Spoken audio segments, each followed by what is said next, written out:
So stop, look, and listen. Stop doubting.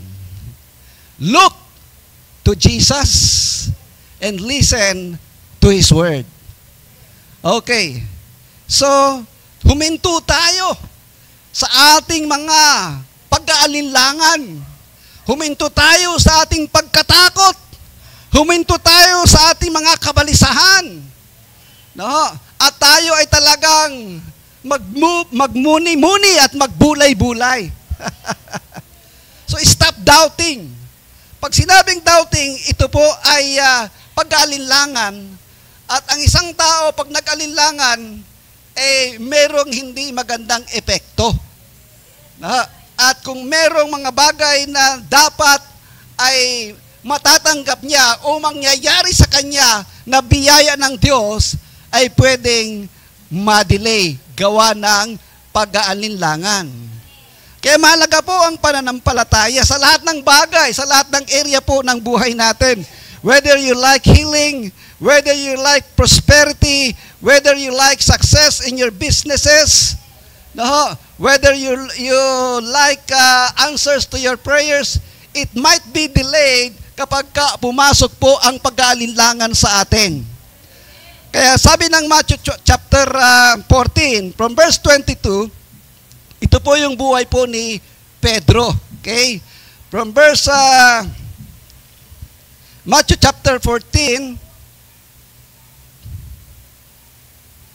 from verse 22, sabi po rito, pagkatapos pinasakay agad ni Jesus sa bangka ang mga tagasunod niya at pinauna sa kabila ng lawa habang pinapauwi niya ang mga tao. So narito po, sila ngayon ay medyo nagkahiwalay. Si Jesus at saka yung po mga disipulo. Ulitin ko, sabi dito, pagkatapos pinasakay agad ni Jesus sa bangka ang mga tagasunod niya at pinauna sa kabila ng lawa habang pinapauwi niya ang mga tao. So yung mga taong sumusunod, pinauwi niya, yun ang mga disipulo ay pinauna niya. Okay, next verse, sabi po rito, nang makalis na ang mga tao, umakyat siyang mag-isa. Sabihin nga natin, mag-isa. Ayan, para matandaan natin. Umakyat siyang mag-isa sa isang bundok para ano? Manalangin. Kaya mahalaga po yung pananalangin. Amen? Si Jesus ay Diyos at tao. Tama? Pero kahit siya'y Diyos, mga kapatid, ay talagang naandun pa rin yung pananalangin sapagkat si Jesus, Diyos at tao. At bilang tao, siya ay nananalangin. Kaya there is power in prayer. Kaya dapat tayo ay talagang bahagi ng buhay natin ang siyang manalangin. Praise God. So ngayon, inabot na siya roon ng gabi. So medyo matagal-tagal. So minsan, ang Panginoong Yesus humihiwalay sa atin sa tingin natin. Tama? Kaya minsan pag may problema tayo, ay mukhang iniwan na yata ako ni Lord. Kung kailan matindi ang problema ko, mukhang iniwan ako ni Lord. Ayan, parang ganito, pinaunan niya yung mga alagad at siya'y humiwalay. Okay, sabi dito, next verse. Nang oras na iyon, malayo na ang bangkang sinasakyan ng mga tagasunod niya. Sinasalpok ng malalaking alon ang bangka nila dahil pasalungat ito sa hangin. Kasi minsan, pagka hiwalay tayo, akala nga natin ay hiwalay ang Diyos sa atin, kaya merong mga daluyong, merong mga bagyo, merong malaking alon na nagre-represent sa problema. May malakas na hangin. Pero sabi ng ating binabasa, next verse, verse 25, nang madaling araw na, sumunod sa kanila si Jesus na naglalakad sa ibabaw ng tubig. Naglalakad. Siyempre, siya ay Diyos, isang himalayon. Okay, naglalakad sa tubig. At pagkakita ng mga tagasunod na may naglalakad sa tubig, kinilabutan sila. O, natural na talagang nakakatakot, hindi po ba? Parang sa ating panahon ngayon, pag may nababalitaan tayo, pag may nakikita tayo hindi maganda, natatakot tayo. Ito mga disipulo, sila ay kasama ni Lord, pero kinilabutan sila, natakot din sila, kasi tao sila. Okay, kaya sabi rito, next, sabi pa nga rito ayang pagkakita ng mga tagasunod na may naglalakad sa tubig, kinilabutan sila at napasigaw sila ng, multo. Dahil sa matinding takot. So pag sinabing matindi, ikaw ba, Ate Biring, pag nakakita ka ng multo, anong gagawin mo? Takot na takot ka rin. Nanginginig ka. Sa problema natin, hindi man multo ang makita, pag matindi ang problema, talagang tayo nanginginig. Natatakot tayo kung ano mangyayari. Pag may sakit at karamdaman ka, lalo na kapag ka stage 3, naku, kukunin na yata ako ni Lord. Diba ganun ang ating sitwasyon? Pero tingnan natin dito, mga kapatid, pero agad na nagsalita si Jesus. Yan ang kabutihan ni Lord. Alam ng Diyos yung sitwasyon ng ating pag-iisip, no, yung ating pananaw, yung ating pagkatakot, kaya ang salitang agad, no, may rescue agad si Jesus. Para hindi agad matakot, para sila'y makampante. Sabi rito, ako ito. Sinabi niya agad, ako ito. Pagka nalaman mong ang Diyos sagad yun, mawawalan yung pagkatakot. Amen? Ako ito. At huwag kayong matakot. Lakasan ninyo ang inyong loob. No? Mga kapatid, nalala ko tuloy doon sa China na siyempre, ang laki ng tubig. Dahil sa global warming, climate change. Sigurado yan, mga tao ay takot. No? Kaya lang ang problema, pag wala kang Diyos, talagang grabe ang iyong pagkatakot. No? Sabi rito, sumagot si Pedro sa kanya, Panginoon, kung kayo nga iyan, papuntahin niyo ako riyan na naglalakad din sa tubig. Ba, okay ito si Pedro. Si Pedro, ito talagang yan yung masalita, mapapil, malakas ang loob. Pero takot. Di mo ba? Pero talagang nagpakita siya ng lakas ng loob. No, ito yung mapapil Di ba? Sabi niya noon, Panginoon, magdadaan muna sa ibabaw ng aking bangkayan. Sino mang sasaling sa iyo?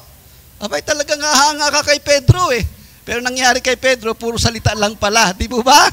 Pinagkanulo niya si Jesus. Okay. Alika, sabi ni Jesus. Yan ang maganda. Comforting word. Halika, sabi ni Jesus. Yun lang ang kulang sa tao di ba? Yung talagang paglapit kay Jesus. Minsan ang tao kala nila kayang-kaya nila. Akala ng tao kaya nilang iligtas ang kanilang sarili sa pamamagitan ng kanilang mga karunungan, kayamanan o katanyagan at kabutihan. Sabi doon, ang unang-una ay yung mga sa tingin nila ay matuwid sila. Sa tingin nila ay papasok talaga sila sa langit sapagkat napakamatuwid nila. No? Pero pagka hindi tinanggap si Jesus, wala rin ang kanilang kabaitan. Sapagkat sabi ng Ephesians chapter 2 verses 8 and 9, naligtas tayo sa biyaya. Hindi sa pamamagitan ng ating mga sariling gawa o sariling kabutihan. Mga kapatid, hallelujah. Kaya isang hindi makakapasok sa langit ay yung sa tingin nila sila ay napaka-matuwid at religious. Kaya sabi nga ng Bible sa Mateo 7, kami naman ay nagpalayas ng mga demonyo sa iyong pangalan. Nagsalita ng ibang wika. So parang tinutukoy yung mga talagang mga Christian leaders na talagang nagpalayas ng demonyo. Yung talagang sumusunod bilang nangangaral ng salita ng Diyos. Pero sabi ni Jesus, ano sabi doon? Lumayo kayo sa akin. Kaya hindi yung sariling katwiran natin ang makapagdiligtas sa atin, kundi yung biyaya lang ng Panginoong Yesus. Dahil wala tayong may pagmamalaki sa kanyang harapan. Lahat tayo, deserve tayo na mapunta doon sa impyerno sapagkat ang kabayaran ng kasalanan ay kamatayan. Dahil wala kahit isa na matuwid. Dahil sabi ng Romans chapter 3 verse 10, lahat tayo ay makasalanan. Sabi nga ng Bible hindi pa tayo ipinapanganak. May kasalanan na dahil sa minanan natin sa kasalanan ni Adan at ni Eva. Yun ang sabi ng Bible. Ganun katindi, hindi ka pa pinapanganak. At kung pinanganak ka man, hindi ka pa nagsisinungaling. Hindi ka pa nagkakasala, sa impyerno pa rin. Buti na lang may biyaya ang Panginoon. Na ang kaligtasan ay para sa lahat. Para sa pinakamakasalanan. Sabi ni Pablo, siya daw ang pinakatsip sa mga makasalanan. No? Pero niligtas siya ng biyaya ng Panginoon. Ang Panginoon, ang kanyang kaligtasan din, ay para doon sa mga matuwid sa tingin nila. Kaya yung matuwid, basta tinanggap si Jesus, ligtas sila. So, sunod na talata, pero nang mapansin niyang malakas ang hangin, natakot siya at unti-unting lumubog. Kaya sumigaw siya, Panginoon, iligtas niyo ako. So, si Pedro na malakas ang loob, nakala mo siyempre tingin mo malakas ang pananampalataya, nagduda. Makakarating na sana siya doon sa lugar ni Jesus Pero nakita niya na malakas ang hangin. Natakot siya at siya ay lumingon. Mga kapatid, ang tinignan niya yung hangin na malakas. Ano ba yung nangyayari? Hindi niya alam. Nasa pagsubok din siya. Kaya nga sabi ng 1 Corinthians 10:13, hindi niya tayo bibigyan ng pagsubok na hindi natin kaya. At siya pa rin ang gagawa para tayo lumagpas sa pagsubok. Ganyan ang nangyari dito Di ba ba? Palubog na. Pero si Jesus pa rin ang gumawa ng paraan para siya makaahon.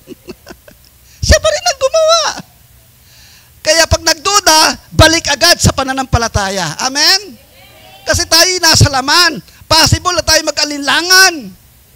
No? Possible na tayo matakot.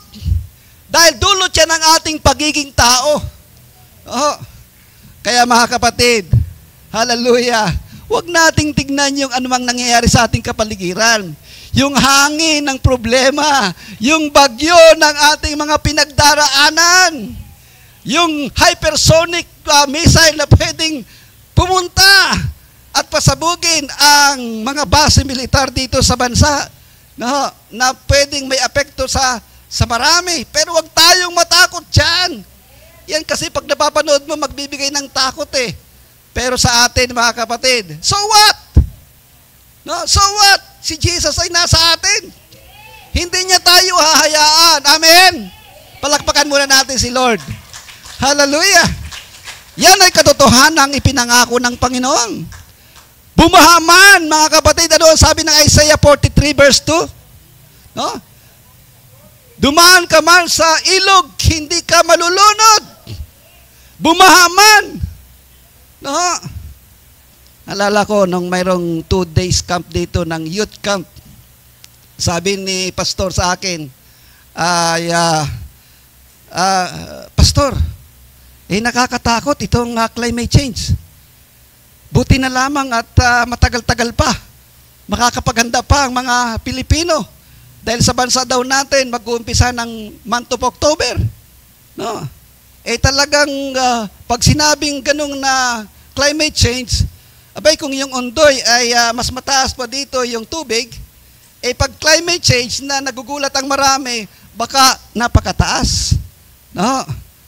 Yun, ang sabi possible na mangyari ng start ng October sa La Nina. Pero mga kapatid, panghawakan natin ang sabi ng Isaiah 43 verse 2. Di ba? Dumaan ka man sa ilog, bumahaman, hindi ka malulunod. Dumaan ka man sa apoy, hindi ka masusunog. Sinong nagsabi niyan? Hindi sinabi ng basta tao lang yan. Sabi yan sa salita ng Diyos. At kung sinabi man ng mga disipulo o mga lingkod ng Diyos doon at sa kanila nagmula, may inspirasyon yun ng Panginoon. No? Kaya kahit sila nagsabi, sa Diyos din, mga kapatid, ang mga pangakong yan ay lahat po ay para sa atin. Amen? Kaya stop doubting. Stop worrying. Ano yung message natin noong nakaraang linggo? Stop worrying. Start believing. Huminto sa pag-alala at mag-umpisa sa pananampalataya. Kaya stop doubting, mga kapatid. Buti na lamang, sabi ni Jesus, narito ako. Sabi rito, ayan, ito pala yung Isaiah 43 verse 2. Tuloy natin doon sa Matthew 14, sabi rito, agad naman siyang inabot ni Jesus at sinabi, kay liit ng pananampalataya mo. Si Peter, kasama lagi ni Jesus, hindi ba? Dapat malaki ng pananampalataya niya kasi kasama mismo ang Diyos. Mga kapatid, pero ni-rebuke ni Jesus, kay liit ng pananampalataya mo. Masakit, pero totoo. Kaya tayo, mga kapatid, huminto tayo sa pag-aalinlangan.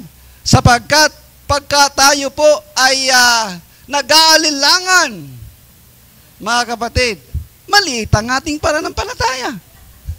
Ganun lang yun eh. Nasa laman tayo, kaya pwede mangyari, pero pwede agad magbago ng isip. Amen? Pwede agad na alisin, i-rebuke. Kaya sabi ng James 4 verse 7, kung di ako nagkakamali, resist the devil, and the devil will flee from you. No, yung mga doubt, kalaban niya ng faith. Yung fear, kalaban ng faith. Kaya pagka sinabing kalaban, gawayan ng kaaway, paalisin. Praise God. Next, sabi rito, pagkasakay nilang dalawa sa bangka, biglang tumigil ang malakas na hangin. Yun ang maganda doon. Biglang tumigil.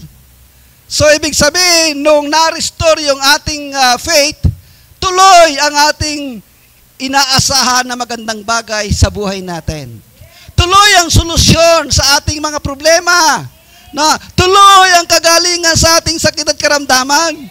Sapagkat sa doubt ay ito'y nagdi-delay. Ang sagot ng Diyos lagi sa panalangin natin ay always yes. Amen? Always yes. Kaya kung meron mang nadidelay, delay lang. Pero yes pa rin ang sagot doon. Any kind of prayer na ayon sa kalooban ni Lord. Hindi lahat ng prayer ay sinasagot. Pero lahat ng prayer na ayon sa kalooban ni Lord ay tiyak na yes lamang ang sagot. Amen? Yun po yun, kasi may panalangin, iba ang motibo. Galit ka sa kapitbahay mo, Lord, kunin mo na siya.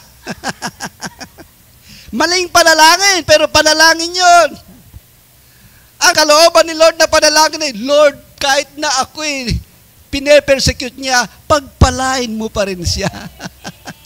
That's the kind of prayer, sapagkat kalooban ni Lord na lahat mapagpala basta tayo ay nagtitiwala sa Diyos.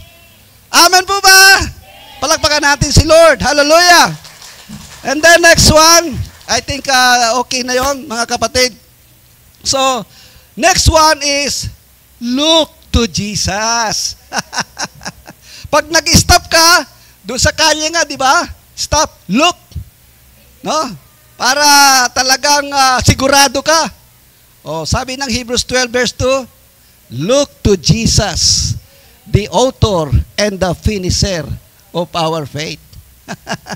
Tumingin tayo kay Jesus, sapagkat ang Bible, ang sentro ay si Jesus. Lagi ko po sinasabi yan from the Old Testament, every page hanggang sa last page ng New Testament sa Book of Revelation. Everything points to Jesus. No, si Jesus ang kanilang pinupunto sa bawat pahina ng Bible. That's why Jesus is the center of the Bible. Praise God. At kung siya yung sentro ng Bible, huwag tayong tumingin sa problema. Kay Jesus lang tayo tumingin. Sapagkat kinuha na nga niya lahat ang ating kasalanan eh. No? At ginawa na tayong matuwid. Siya'y naging mahirap para tayo yumaman. No? Kaya lahat po ay ginawa na niya for our own sake. Para hindi na tayo mahirapan. Lahat ginawa na. Kaya look unto Jesus, the author and the finisher of faith, of our faith. Kaya anuman yung pangangailangan natin, look unto Jesus. At siya ay hindi busy 24/7. Lagi siyang concerned sa ating mga pangangailangan. At sabi ng Bible, Psalm 121 verse 4, hindi siya natutulog. Hindi siya nagpapahinga. Bakit siya hindi natutulog?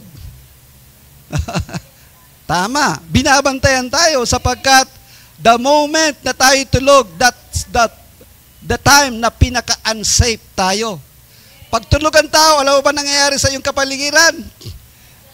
Pwedeng atakihin ka ng dyablo, pwedeng atakihin ka sa puso, pwede kang bangungutin, wala kang kaalam-alam, tulog ka.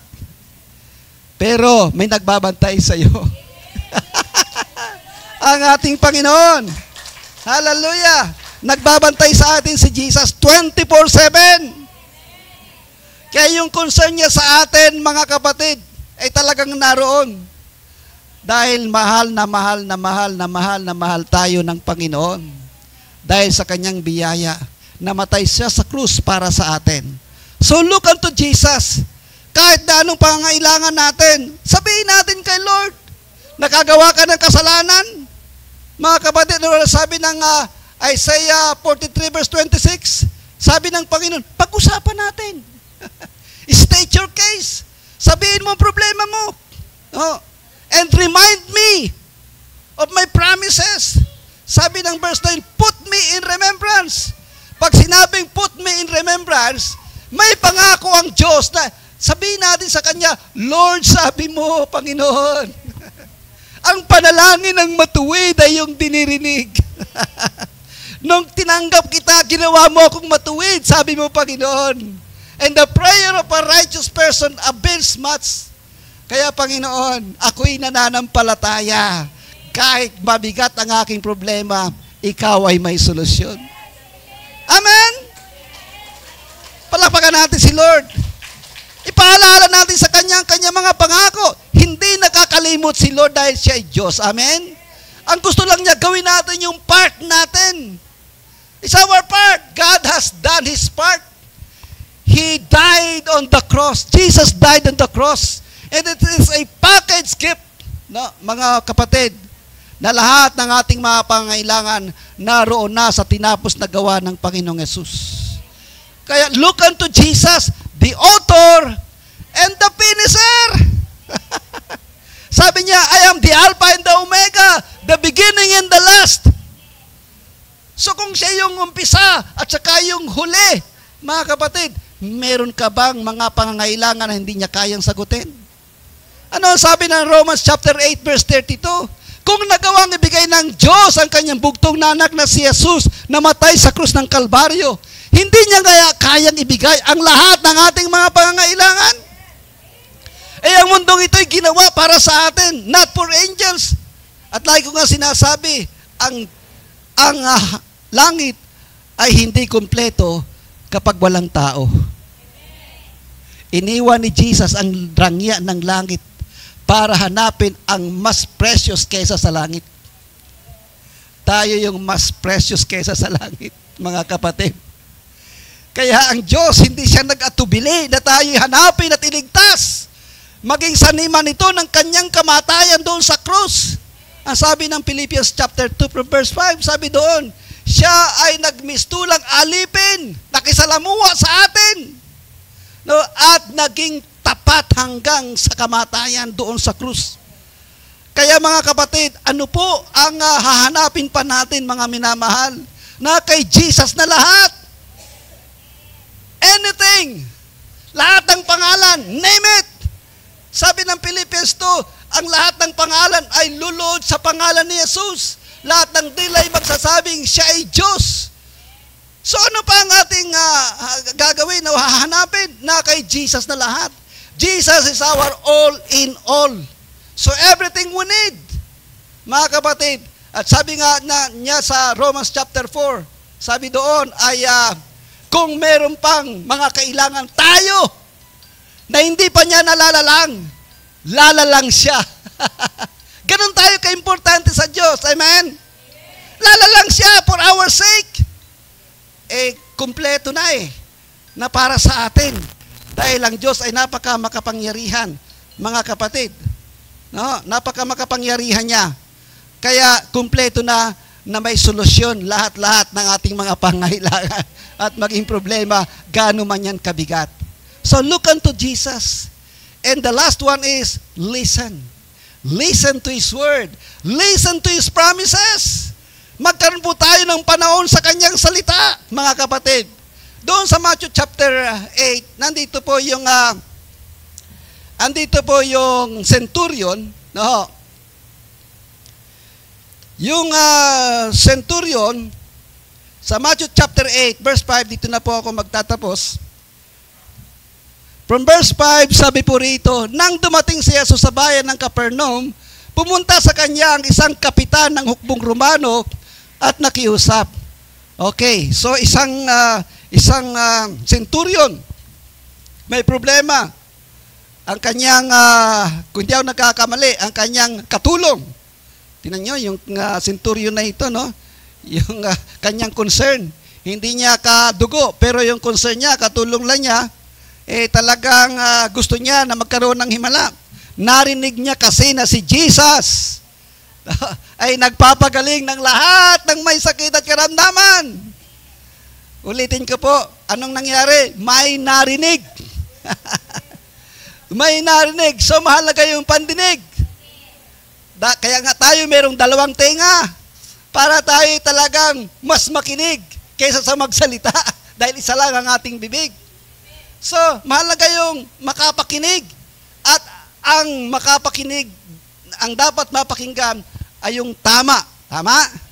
So, tama ang kanyang napakinggan na si Jesus ay nagpapagaling. At si Jesus din yung katotohanan. At siya rin yung buhay at siya yung daan doon sa langit, siya yung daan. Napakinggan niya na si Jesus ay nagpapagaling. Okay. So, pumunta siya. Kaya ito yung binasa natin. At siya'y lumapit kay Jesus. Sunod natin yung pagbasa, mga kapatid. Ano sabi rito? Panginoon, may sakit po ang aking utusan. Nakaratay siya sa bahay at nasa matinding paghihirap. So, maaring yan ay stage 3. Matindi kasing paghihirap Okay. So, next verse, sabi rito, sinabi ni Jesus, pupuntaan ko siya at pagagalingin. Okay, meron na agad comforting words. No? Kaya nga, kampante na kaagad yung centurion kasi mismong sa bibig ni Jesus nang galing, pupuntahan ko siya at pagagalingin. Si Jesus ay hindi nagbabago noon, ngayon at magpakailanman. Si Jesus doon, nagpagaling, ngayon nagpapagaling at magpakailanman ay nagpapagaling. Kaya kung sino man sa ating kalagitnaan na merong mga panalangin kay Lord, kagalingan sa sakit at karamdaman, dahil siya pa rin ngayon na makapangyarihan. Mga kapatid, tiyak ang kagalingan. Amen po ba? Next verse, sabi rito, pero sumagot ang kapitan, Panginoon, hindi po ako karapat-dapat na puntahan nyo ang tahanan ko. Sabihin nyo lang na gumaling siya at gagaling na ang aking utusan. Sabihin nga po natin, sabi ng word kasi, sabihin nyo lang. O pag sinabing sabihin nyo lang, siyempre may sasalitain. No? At pagka sinalita, dapat sundin. Ang Diyos ang nagsalita. So walang kaduda-duda, gagaling. No? Kaya nga, to cut the story short, gumaling ang utusan na yon dahil sa napakinggan. Mga kapatid, mahalaga po yung pakikinig ng salita ng Diyos. Maraming tao ngayon ay hiwalay, maraming tao ngayon hindi alam kung anong gagawin, may matinding sakit at karamdaman dahil hindi nila napapakinggan ng Panginoong Hesus ang kanyang salita, walang panahon sa salita ng Diyos, walang panahon paglinggo, walang panahon sa pakikinig. Kaya pag may narinig na doon sa bundok ng tralala, may nagpapagaling na albularyo, punta doon para magpagaling. No? Hiwalay. Kasi hindi sa Diyos ang napapakinggan. Pag napapakinggan doon sa merong naghihimala. Yung tubig pag uminom ay gumagaling. Hiwalay sa katotohanan. Kaya maganda talaga yung totoo ang napapakinggan, mga kapatid. Kaya dito, nung si Jesus ang nagsalita, mga kapatid, alam nating lahat, gumaling ang utusan na yon nung oras ding yon na sinabi ng Panginoon. Amen? Kaya walang imposible kay Lord. Sige, palakpakan natin ang Panginoon. Lahat tayo ay may mga kabigatan. Sa panahon natin, lahat ay nakakaranas ng sakit at karamdaman. Ito lang nakarang linggo, nagulat ako. Aba, may pamilyang lahat sila tinapuan ng lagnat, trangkaso. Aba, hindi lang doon natapos. Sabi nung isa, abay, sinano, ganito din. At saka yung kapitbahay, nagkaroon ng sakit. Mga kapatid, pagkatapos meron pa rin iba. So, ang daming nagkakasakit. Ang daming nilalagnat. Kahit may edad na. No, nagkakasakit pa rin. Kasi dulot ng polluted air. Paano pa pag nakapasok yung hypersonic missile? No? Nang dulot niyo yung chemicals na pag tumama sa balat ng tao, talagang kakainin yung balat ng tao. Mga kapatid, magkakaroon ng sakit, kakaroon ng lagnat at ano-ano pa man. Kaya hindi biro yung panahon ngayon. Kaya ang kailangan talaga natin sa panahon ito ay si Jesus. Kailan pa tayo lalapit kay Jesus pag tayo ay apektado na? Mas maganda yung hindi pa tayo apektado, tayo lumalapit na kay Jesus para yung protection ay nandun agad. Sabi ko nga sa isa kong programa sabi ko, yung pananalangin ay napakahalaga. Si Jesus nanalangin, siya ay Diyos pumunta siya sa bundok, siya nanalangin. Ang panalangin ay parang magsilbing, parang iron dome. Ano ba yung iron dome? Sa Israel kasi, kaya hindi makapasok yung rocket, doon pa lang, sumasabog na sa ere. So, hindi na makapag-penetrate doon sa mga syudad. Doon pa lang, sumasabog na. Kailan natin kailangan manalangin? Pag may sumabog na, doon pa lang mananalangin? O yung hindi pa pumapasok, doon pa lang sumasabog na sa labas? Tama po ba? We need to pray, mga kapatid. Prayer is powerful. No, kaya dapat meron tayong pinapakinggan na salita ng Panginoon para tayo'y lumakas ang loob. At magkaroon tayo ng pananampalataya sapagkat sabi ng Hebrews 11 verse 6, sabi doon, for it is impossible to please God without faith. Imposibleng ma-please natin ang Diyos pag walang pananampalataya. No, kaya kailangan natin ng pananampalataya. Pero sabi ng Romans 10:17, faith comes by hearing, and hearing by the word of God. Kung wala tayong mapapakinggan, paano tayo magkakaroon ng pananampalataya? At kung wala tayong pananampalataya, can we please our God? Pero pag may pananampalataya tayo, mga kapatid, everything we need miracles, mga kapatid. Hallelujah! Sabi ng Bible, agad-agad. Palakpakan nga natin si Lord, mga kapatid. It's time to awake. Panahon na tayo ay talaga gumising sa ating pagkakatulog, sa ating pananampalataya. Huwag na nating hayaang magising tayo sa isang malaking problema. No. Maganda yung ngayon pa lang para hindi makapasok ang matinding gawa ng kaaway, ay tayo talagang lumapit na kay Lord. Magtiwala sa Kanya. Kaya nga, stop, look, and listen. Stop na tayo sa ating mga ginagawang hindi maganda. Stop na tayo sa ating mga pag-alinlangan, mga kapatid. At look unto Jesus. He is our hope. He is our source of every good thing. He is our everything na kailangan po natin. And then, listen to His words. Listen to His promises. Ang mga pangako niya ay talagang grabing pwede nating panghawakan sa anumang oras ng ating mga pangailangan. Kaya sa hapong ito, mga kapatid, I challenge everyone. Marahil ang iyong buhay ay parang nasa hangin ka lang. Wala kang ganong kasiguruhan. Mari ikaw ay tinotos ng parang alon sa dagat. Hindi mo malaman ang iyong gagawin. Pero pag si Jesus ay iyong natagpuan, alam mo na ang iyong gagawin. And now is the time, maging sa mga nanonood sa social media na ito, sabi ng 1 Corinthians 6 verse 2, today is the day of salvation. Kayo ng araw ng ating kaligtasan. And Hebrews chapter 3 verse 15, when you hear His voice, pag napakinggan natin ang salita ng Diyos, huwag na nating pagmatigasin ang ating puso at ang ating isip. Tayo'y lumapit sa Kanya at magtiwala ng ating buhay sa Kanya. Siya lamang ang may magagawa sa lahat-lahat sa ating buhay na kung anuman yung ating mga panalangin sa Kanya. Tumayo po tayong lahat.